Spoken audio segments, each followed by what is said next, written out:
Hello दोस्तों, आज हम स्टार्ट करने जा रहे हैं अपना नेक्स्ट टॉपिक जिसका नाम है conditional statement and iterative statement. अब ये कंडीशनल स्टेटमेंट और इटरेटिव स्टेटमेंट क्या होते हैं? टाइप्स ऑफ स्टेटमेंट्स जो हमें यहाँ पे क्लियर करना है। स्टेटमेंट्स के flow of control, program logical development tools, if statements क्या होते हैं और repetition of task, the range function क्या है, इटरेशन लूप्स किसको कहते हैं और ब्रेक एंड कंटिन्यू। इस वीडियो में हम सब इसके बारे में डिस्कस करेंगे। सबसे पहले आते हैं types of statements in Python. Type of statement का मतलब है कि जो भी आप टाइप करते हैं कोडिंग के थ्रू वो एक स्टेटमेंट है। तो इन स्टेटमेंट्स को अलग अलग कैटेगरी में रखा गया। जैसे सबसे पहला स्टेटमेंट है empty statement, second is a simple statement और third is a compound statement. सबसे पहला एम्प्टी स्टेटमेंट। एम्प्टी स्टेटमेंट क्या होता है, किसको कहते हैं? It is the simplest statement. For example, a statement which does not nothing, it is written by using keyword pass. जैसे जब हमें किसी स्टेटमेंट को पास करना है, मतलब उसका यूज नहीं करना, तो हम लिख देते हैं पास। वहां पे एक पास एक कीवर्ड है, उसका यूज करते हैं और वो स्टेटमेंट एम्प्टी हो जाती है, उसका कोई रोल नहीं होता प्रोग्रामिंग कोडिंग में। Whenever Python encountered pass, it does not nothing and move to next statement in flow of control। जैसे ही आपको पास स्टेटमेंट जैसे ही मिलता है, एनकाउंटर करता है पाइथन का इंटरप्रेटर, वो उस लाइन को ड्रॉप करके नेक्स्ट स्टेटमेंट पे पहुंच जाता है। Require, where syntax of Python require presence of a statement but where the logical of program does। More detail will be explored at। और जो ये empty statement है, ये मोस्टली लूप में काम करता है, या फिर हम कह सकते हैं इफ कंडीशन में काम करेगा। जब आपको इफ के बारे में आगे डिटेलिंग करेंगे तब आपको पता चलेगा कैसे करते हैं इसको। तो स्टार्ट करते हैं। सबसे पहले सिंपल स्टेटमेंट क्या है? Any single executable statement in Python is simple statement। For example, name is equal to input और ब्रैकेट में लिखा आपने enter your name। This is called simple statement। ये सिंपल स्टेटमेंट है। नेक्स्ट लाइन में लिखा हुआ प्रिंट नेम, ये भी एक स्टेटमेंट है। इन्हीं को, इस तरीके की जो भी आप स्टेटमेंट लिखते हैं, इनको बोलते हैं सिंपल स्टेटमेंट। कंपाउंड स्टेटमेंट का क्या मतलब होता है? It is represent group of statement executed as unit. The compound statement of Python are written in specific pattern। मतलब कंपाउंड का मतलब होता है किसी ब्लॉक में रहेंगे, और ये नंबर ऑफ स्टेटमेंट्स एक ब्लॉक में रहते हैं और एक साथ रन करते हैं, एक के बाद एक के बाद एक, और ये कई बार हो सकते हैं, वन टाइम भी हो सकते हैं। तो किसी के अंडर काम करना, उसी को बोलते हैं compound statement. Compound statement header will being with keyword function and with colon. जिस भी लाइन के लास्ट में, जैसे आपने देखा है यहाँ पर ये लिखा हुआ कंपाउंड स्टेटमेंट, यहाँ पे देखिए हाईलाइट करता हूँ, मैंने लिखा जैसे ये जो लिखा हुआ है ये कंपाउंड स्टेटमेंट है, राइट। ये इसकी बॉडी है, ये स्टेटमेंट है। तो जो कंपाउंड स्टेटमेंट है, इसके लास्ट में देखिए कॉलन लगा हुआ। कॉलन का मतलब होता है कि अब ये हमारे जो नेक्स्ट जो स्टेटमेंट लिखेंगे वो उसकी बॉडी में काम करेगा। तो कॉलन के साथ ही इसका एंड होता है। A body contain of one or more Python statement, each indent inside the header line. All statement in the body or under any header must be at the same level of indentation. जो भी उसकी body में होगा वो एक indentation में होगा, और इंडेंटेशन का लेवल सबका सेम होगा। अभी आगे डिस्कस करेंगे इंडेंटेशन क्या होता है। इन पाइथन स्टेटमेंट में एग्जीक्यूट इन सीक्वेंस, सेलेक्टिव और इटरेटिव। अब पाइथन के अंदर ये स्टेटमेंट्स होते हैं ना, इनको एग्जीक्यूट मतलब चला के देखने के कई सारे मेथड्स हैं यूज करके। जैसे सीक्वेंस में हो सकते हैं स्टेटमेंट्स, वो सेलेक्टिवली हो सकते हैं या फिर इटरेटिवली हो सकते हैं। मतलब एक सीक्वेंस मतलब एक के बाद एक स्टेटमेंट रन करेंगे, पहले एक लिखा फिर दूसरी लिखी तीसरी लिखी और सीक्वेंस में चलेंगे। एक होता है हमारा सेलेक्टिव, मतलब जिस स्टेटमेंट को हमको चलाना हो सिर्फ वो स्टेटमेंट चलेंगे अकॉर्डिंग टू रिक्वायरमेंट। और एक होता है इटरेटिवली, इटरेटिवली मतलब आप एक नंबर ऑफ टाइम्स स्टेटमेंट्स को रन करके देखना चाहते हो, चला के देखना चाहते हो। ये हमारे 3 टाइप्स की स्टेटमेंट्स है, सीक्वेंस, सिलेक्शन और।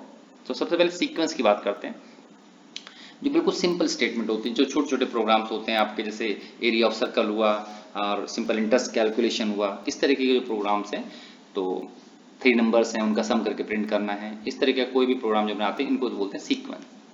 It means Python statement are executed one after another from the first statement to last statement without any jump, मतलब एक के बाद एक के बाद एक जो करते हो उसको बोलते हैं सीक्वेंस। नेक्स्ट कीजिए selection. Selection statement, it means execution of statement will depend upon the condition. If the condition is true, then it will be executed action 1, otherwise action 2. In Python we use if or if to perform selection. Selection statement mostly if condition के through ही होता है। अगर हमारी कोई चीज सही है तो स्टेटमेंट सही है, कंडीशन सही है तो वो फर्स्ट स्टेटमेंट में जाएगा, अदरवाइज सेकंड स्टेटमेंट में जाएगा। जैसे यहाँ पे दिया हुआ देखिए सिलेक्शन स्टेटमेंट है, यहाँ पे कंडीशन चेक हुई, कंडीशन अगर ट्रू है तो राइट साइड में एक्शन जा रहा है, और कंडीशन अगर फॉल्स है तो एक्शन नंबर 2 में जा रहा है। इस तरीके से वर्क करता है। वी सिलेक्शन स्टेटमेंट में कहता है वी अप्लाई डिसीजन मेकिंग और selection in our real life also if like. हम एग्जाम्पल के लिए समझा रहे हैं यहाँ पे, जैसे सपोज करो किसी की एज है, एज अगर उसकी 18 है और उससे अबव है तो उस पर्सन को भेजेंगे हम वोट के लिए, अदरवाइज उसको हम नहीं भेजेंगे वोट डालने के लिए। तो इसको कैसे चेक किया जाए, तो करेंगे if age greater than 18 then उसकी बॉडी में एंटर करेगा वो, और बॉडी में एंटर करने के बाद जो भी हमको मैसेज देना है वो मैसेज लिखेंगे। अगर वो उसके बाद एल्स कंडीशन होगी, एल्स का मतलब होता है नहीं तो वहां पर हम फॉल्स कंडीशन लिखेंगे, अदरवाइज। रियल एग्जांपल यही है। इटरेशन मींस रिपीटिंग, किसी चीज को बार बार रिपीट करना जब तक कंडीशन ट्रू है, इसी को बोलते हैं looping, right. Iteration constant is also known as looping constant. In real world, we are using looping constant like learning table of any number. We multiply same number from 1 to 10. Washing cloth using washing machine till the time is over. Our school hours start from assembly to last period. ये क्या हमारे एक loop में चलते हैं, ये सारी चीजें लूप में हो रही हैं। एक सर्टेन टाइम है, एक स्टार्टिंग पॉइंट होता है, एक एंड पॉइंट होता है, इसी को लूप कहते हैं। इसके अंदर जो भी काम चल रहा होता है वो कंटिन्यू तब तक चलता है जब तक वो कंडीशन फुलफिल नहीं हो जाती। इसका भी एक प्रोसीजर है, आगे देखते हैं। नेक्स्ट एक मोस्ट इंपॉर्टेंट पॉइंट्स हैं ये एरर। एरर्स बहुत सारे आते हैं पाइथन की प्रोग्रामिंग में, अलग अलग तरीके के एरर्स होते हैं, उनको बग्स भी बोला जाता है। Error means bug in program, either program is not running or running but not producing the expected output, right? तो इसी को बोलते हैं errors, bugs. Expansion are those error which appears during the execution time of program. These are some expansional condition is which program is not successfully executing. Types of error, कौन कौन से error होते हैं हमारे पास, सिंटैक्स एरर है, semantic error है, logical error है और रन टाइम। ये एरर्स के बहुत सारे टाइप्स हैं, नेम्स हैं, इनके अकॉर्डिंग हम एरर को अलग अलग कैटेगराइज किया गया है। सबसे पहले सिंटैक्स एरर किसको कहते हैं। सिंटैक्स एरर का मतलब होता है जब आप कोई स्टेटमेंट लिखते हैं और स्टेटमेंट में कोई चीज मिसिंग हो। जैसे आप देख रहे होंगे सामने स्क्रीन पे, यहाँ पर लिखा हुआ है n is equal to int bracket on input bracket on enter any number और एक सिंगल ब्रैकेट क्लोज किया गया है, राइट। उसके बाद नीचे एक लाइन है r is equal to n into n और प्रिंट में लिख दिया हमने क्यूब ऑफ नंबर और r को प्रिंट कर दिया। अब इसमें एक चीज मिसिंग है, मिसिंग क्या है, पैरेंथेसिस। स्टार्टिंग में 2 पैरेंथेसिस है, लास्ट में 1 पैरेंथेसिस हमने क्लोज किया है, तो ये है सिंटैक्स एरर, राइट। ये कैटेगरी थी सिंटैक्स एरर की, एक एग्जांपल के थ्रू समझाया हुआ है। नेक्स्ट इज सेमेंटिक एरर, किसको कहते हैं? Occurs when statement are not meaningful, मतलब जिस लाइन का कोई मतलब ही नहीं हो उसको उसके थ्रू जो एरर क्रिएट होती है उसी को बोलते हैं सेमेंटिक एरर, जो मीनिंगलेस हो। जैसे Sita play piano is semantically and semantically correct but piano play Sita is semantic correct but semantically incorrect.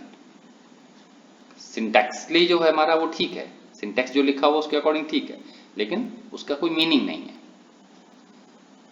Sita play piano, इसका एक सेंटेंस बनता है, एक मीनिंगफुल है ये, लेकिन piano play Sita, this is not meaningful ना। तो सेम इसी को बोलते हैं सेमेंटिक एरर। जैसे फॉर एग्जांपल के लिए नीचे एग्जांपल दिया हुआ जो पाइथन से रिलेटेड है, x into x is equal to z, इस तरीके से हम कभी नहीं लिखते, हम सब लिखते हैं z is equal to x into y या y into y, x into x, इस तरीके से हम लिख सकते हैं। z को हम लेफ्ट साइड रखते हैं और इक्वल का साइन एंड देन दो वेरिएबल्स। लिखने के सही प्रोसेस की बात करते हैं, कहाँ पे हमको वेरिएबल रखना है कहाँ पे नहीं रखना, उसकी वेरिएबल की पोजीशन डिपेंड करती है, इसी को बोलते हैं सिंटैक्स, वो सेमेंटिक एरर। नेक्स्ट है लॉजिकल एरर, जैसे नाम से पता चला logical error occurs when program is executed successfully but not producing the correct output, मतलब आपका प्रोग्राम सब कुछ सही चल रहा है लेकिन उसका आउटपुट नहीं आ रहा है, इसी को बोलते हैं logical error. It is one of the most difficult error to trace out, और इसी को बोलते हैं बग, डीबग करना। इट में occurs by the user to wrong operator like use multiply in place of plus, हम प्लस की जगह पर मल्टीप्लाई कर देते हैं, मल्टीप्लाई की जगह प्लस कर देते हैं, तो उसका आउटपुट तो आएगा बट उसका आउटपुट रॉन्ग आएगा, तो ये भी एक एरर है, लॉजिकल एरर कहते हैं इसको, right. Next run time error किसको कहते हैं? रन टाइम एरर्स, जब हमारा प्रोग्राम चल रहा हो तो वो एक सर्टेन कंडीशन तक चलता ही जा रहा है, चलता ही जा रहा है, रुक ही नहीं रहा है, तो रन टाइम एरर है। प्रोग्राम तो ठीक है लेकिन उसका आउटपुट कुछ आ ही नहीं रहा है प्रॉपर, चले ही जा रहा है, तो उसे रन टाइम एरर कहते हैं जब प्रोग्राम को एग्जीक्यूट करते हैं। It occurs during the execution of the program, it is also known as exception. It occurs due to some wrong operation input. The most common run time error is divide by zero, किसी भी number को हम zero से divide करेंगे तो उसका, वैसे तो सब कुछ सही है लेकिन उसका आउटपुट भी आ रहा है लेकिन वो रॉन्ग होगा। नेक्स्ट है एक्सेप्शन हैंडलिंग। एक्सेप्शन हैंडलिंग का मतलब क्या होता है? इसमें दो कीवर्ड यूज होते हैं, एक ट्राई एक एक्सेप्ट। ट्राई का क्या काम है, क्या रूल है?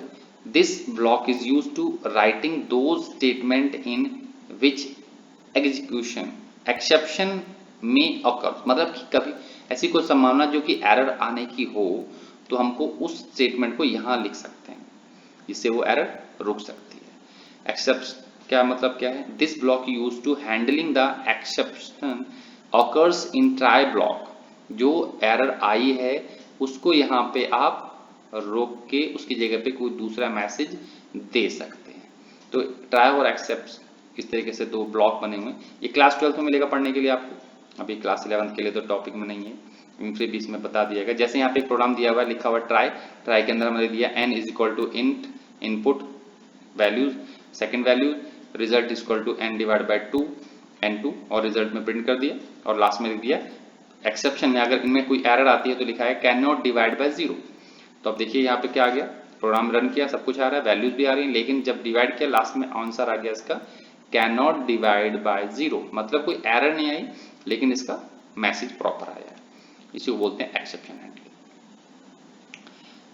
मेन हमारा टॉपिक है आज का if statement.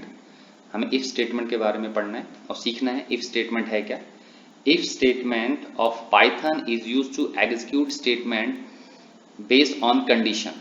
If test the condition and if the condition is true, perform certain action. We can also provide action of the false situations. जब हमें कभी किसी दो वैल्यूज के बीच में कंपेयर करना हो, चेकिंग करनी हो, तो उसके लिए हमें इफ कंडीशन की नीड होती है। ठीक, चाहे उसका आंसर सही हो चाहे गलत हो, दोनों ही सिचुएशन में हमें उसका रिजल्ट मिलेगा ही मिलेगा। इफ स्टेटमेंट के कुछ टाइप्स हैं, कुछ फॉर्म्स हैं। सबसे पहले लिखेंगे इफ विदाउट फॉल्स, मतलब उसके अंदर सिर्फ इफ से चेक करेंगे क्या ये बात सही है, नहीं तो का कोई रोल नहीं है। नेक्स्ट दिया हुआ है इफ विद एल्स। एल्स का मतलब होता है गलत सिचुएशन, मतलब कोई बात हमने बोली, अगर वो ठीक है तो इफ के पार्ट बॉडी में एंटर करेगा, और अगर वो बात गलत है तो एल्स की बॉडी में एंटर करेगा। तो यहाँ पे हम एल्स को बोल सकते हैं false part. Next is if with elif. Elif का मतलब होता है पहले आप कोई कंडीशन चेक करोगे और जब उसका फॉल्स पार्ट है वहां भी एक बार कंडीशन चेक करनी होगी, फिर जाके आगे एग्जीक्यूट करेगा। एक होता है नेस्टेड। नेस्टेड का मतलब एक इफ के अंदर एक और if having another if in our body, मतलब एक इफ की बॉडी में एक और इफ। कई बार मल्टीपल कंडीशन चेक करनी होती है आपको, तो उस जगह पे हम यूज कर सकते हैं। नेक्स्ट इज, सबसे यूज करके देखते हैं इसको। इफ स्टेटमेंट क्या है? In this simplest form of if statement in Python, check the condition and execute the statement if the condition is true and do nothing if the condition is false। इसमें सिर्फ ये बताया गया है अगर if condition true है तो ही उसका आंसर आएगा, अदरवाइज कुछ नहीं आएगा, क्योंकि हमने इसके अंदर फॉल्स को लिया ही नहीं है, सिर्फ इफ स्टेटमेंट को यूज करना है। जैसे दिया हुआ है यहाँ पे देखो, इफ, उसके बाद कंडीशन, उसके बाद कॉलम, उसके बाद स्टेटमेंट 1 स्टेटमेंट 2, जो भी लिखना चाहो, जितनी भी स्टेटमेंट हो उससे कोई फर्क नहीं पड़ता, वो डिपेंड करता है आपकी क्या उस पर परफॉर्म करना चाहते हो। लेकिन आपने देखा ध्यान से, इफ के कंडीशन लिखा हमने, कॉलन लगाया, और जैसे ही उसके बाद एंटर प्रेस करेंगे हमारी लाइंस जो होती हैं ये इफ के जस्ट नीचे नहीं आती, थोड़ा सा गैप देके आती है, इसी को बोलते हैं इंडेंटेशन। और ये जो स्टेटमेंट लिखी हुई है स्टेटमेंट 1 स्टेटमेंट 2, इन्हीं स्टेटमेंट को बोलते हैं compound statement, right. Compound statement जो भी होती हैं उसका एक हेडर होता है, उसका एक सीनियर, जैसे ऊपर हेडिंग होगी, उसी हेडिंग के अंडर में इसे बोल सकते हैं सब हेडिंग, इस तरीके से काम कर सकते हैं। Point to be remember with if के साथ हमें क्या बात ध्यान रखनी है? It must contain valid condition which evaluate to either true or false. आपको कंडीशन जो बनानी है ना वैलिड होनी चाहिए, सही तरीका होना चाहिए लिखने का, फॉल्स नहीं होनी चाहिए। Condition must followed by the colon, last में कॉलन से ही उसका एंड होगा, मैंडेटरी है। Statement inside if must be same indentation level. अगर आपने कोई एक स्टेटमेंट इंडेंटेशन में आ गई है तो उसी के लेवल पे सारी की सारी स्टेटमेंट्स होंगी, इधर उधर नहीं हो सकती। जैसे यहाँ पे एक छोटा सा प्रोग्राम दिया हुआ है, input monthly sale of employ and give bonus of 10% if sale is more than 50,000, otherwise bonus will be 0। तो इसमें क्वेश्चन बोला है कि आपको यूजर से एक सेल एंटर करानी है, किसी कंपनी के एम्प्लॉय की सेल है, उसने इस पर मंथ कितनी सेल की है, और उसमें ये कंडीशन रख दी है कि अगर उसकी सेल जो है वो 50,000 से ज़्यादा है तो ही उसको बोनस मिलेगा, नहीं तो नहीं मिलेगा। तो यहाँ पे चेकिंग करना है हमको, क्या जो उसने सेल की है क्या वो 50,000 से ज़्यादा है। तो इस तरीके की कोई सिचुएशन आती है तो वहाँ पे इफ कंडीशन आती है। तो जैसे दिया हुआ सामने, हमने बोनस नाम से एक 0 लिया, सेल लिया, सेल के अंदर हमने वैल्यू एंटर करा दी इनपुट के थ्रू। यहाँ पे हम चेक कर रहे हैं इफ सेल नाम का जो वेरिएबल है सेल ग्रेटर देन 50,000 कॉलर लगाने के बाद हमने नीचे है, नेक्स्ट इसका इंडेंटेशन स्टार्ट हो गया, मतलब अब जो लाइन लिखोगे वो इफ कंडीशन के बॉडी में काम कर रही है। ये अगर इस सिचुएशन ट्रू होती है, ये सिचुएशन अगर सही हो जाती है, जो मैंने येलो कलर से कर दिया, तो ही इसकी बॉडी में आएगा, बोनस वाली लाइन पे जाएगा, अदरवाइज बोनस की लाइन पे नहीं जाएगा। तो यहाँ पे लिखा हुआ है अगर कंडीशन ट्रू है तो कहाँ पहुंचेगा? Bonus is equal to sale into 10 divide by 100। तो इसका जो बोनस है कैलकुलेटर के बोनस में स्टोर हो जाएगा। और इसके बाद हमने जो ये लाइन लिख रहे हैं इसको ध्यान से देखिए, ये लाइन हमारी जो है वो इफ स्टेटमेंट के जस्ट नीचे है, इसके लाइन में है, इसी को बोलते हैं इंडेंटेशन आउट। मतलब ये इफ स्टेटमेंट की बॉडी में नहीं है, ये इफ स्टेटमेंट की बॉडी से बाहर है, जहां पे सारी स्टेटमेंट लिखी है वहां पर है। तो जब ये कंडीशन फॉल्स होती है या कंडीशन काम नहीं करती है तब जाके वो इस लाइन पे पहुंचेगा, राइट। जैसे यहाँ पे 2 प्रोग्राम दिए हैं, इस प्रोग्राम को देख लो और एक बार चेक करना है, आपको 2 नंबर एंटर कराना है और उसको लार्जेस्ट ढूंढना है, ऐसे 3 नंबर एंटर कराने हैं उसमें से लार्जेस्ट ढूंढने, इस तरीके का प्रोग्राम है। तो सबसे पहले देखते हैं 2 नंबर एंटर कराने हैं और उसमें देखना है हु इज ग्रेटर, कौन बड़ा है। तो हमने 2 नंबर लिए हैं, n1 is equal to int 6 enter करा दिया हमने, ऐसे ही n2 लिया हुआ है। एक हमने लार्ज नाम से एक वेरिएबल लिया जिसका नाम है लार्ज इज इक्वल टू, और हमने उसके अंदर n1 की वैल्यू स्टोर करा दी। इफ लार्ज, अब हम चेक कर रहे हैं, हमारे पास दो वैल्यू थी, हमको दो के बीच में चेक करना है कौन बड़ा है, तो हमने लार्ज क्या छोटा है n2 से, n और लार्ज में स्टोर क्या किया था हमने n1, राइट। तो क्या लार्ज छोटा है n2 से, अगर छोटा है तो लार्ज के अंदर हम क्या किसको स्टोर कर देंगे, n2 की वैल्यू। इंडेंटेशन में देखिए यहाँ पर n2 को हमने लार्ज में स्टोर कर दिया और लास्ट में प्रिंट कर दिया, एक ये मेथड है। नेक्स्ट यहाँ पे हम 3 वेरिएबल के साथ कर रहे हैं सेम काम।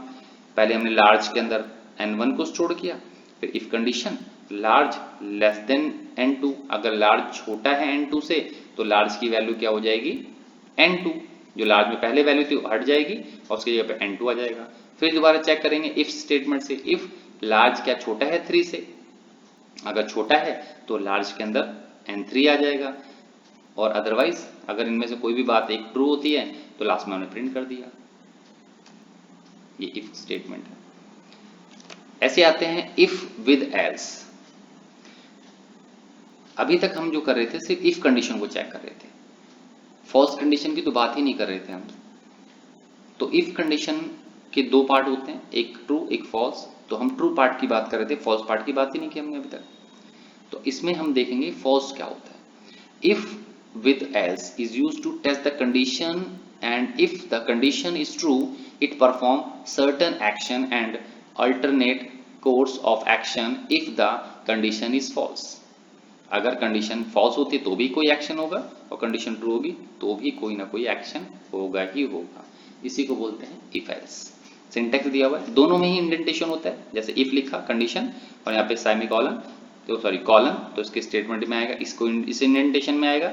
एल्स अगर नहीं है तो एल्स के पास पहुंचेगा, अगर कंडीशन ट्रू नहीं है और इसके इंडेंटेशन में आ जाएगा। जैसे यहाँ पे देखते हैं इनपुट एज करनी है एक पर्सन की और चेक करना है क्या वो एलिजिबल है वोटिंग के लिए कि नहीं। तो हमने यूजर से एक नंबर एंटर कराया, एज एंटर करा दी, यहाँ पे एज एंटर करा रहे हैं, यहाँ चेक कर रहे हैं if age greater than equal to 18, क्या जो पर्सन है उसकी एज बड़ी है 18 से। अगर बात सही है तो ये मैसेज प्रिंट हो जाना चाहिए, इसके इंडेंटेशन में आएगा और ये मैसेज प्रिंट कर देगा।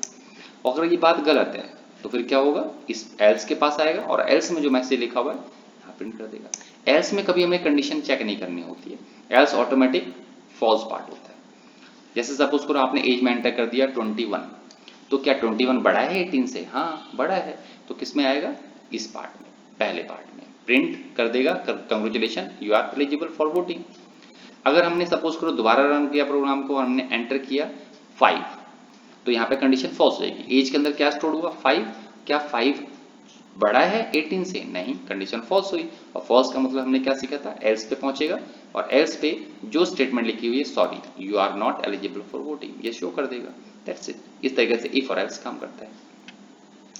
यहाँ पे कुछ प्रोग्राम्स दिए हुए मैंने, इन प्रोग्राम्स को आप यूज करके और अपनी प्रोग्रामिंग स्किल को और इनहेंस कर सकते हैं।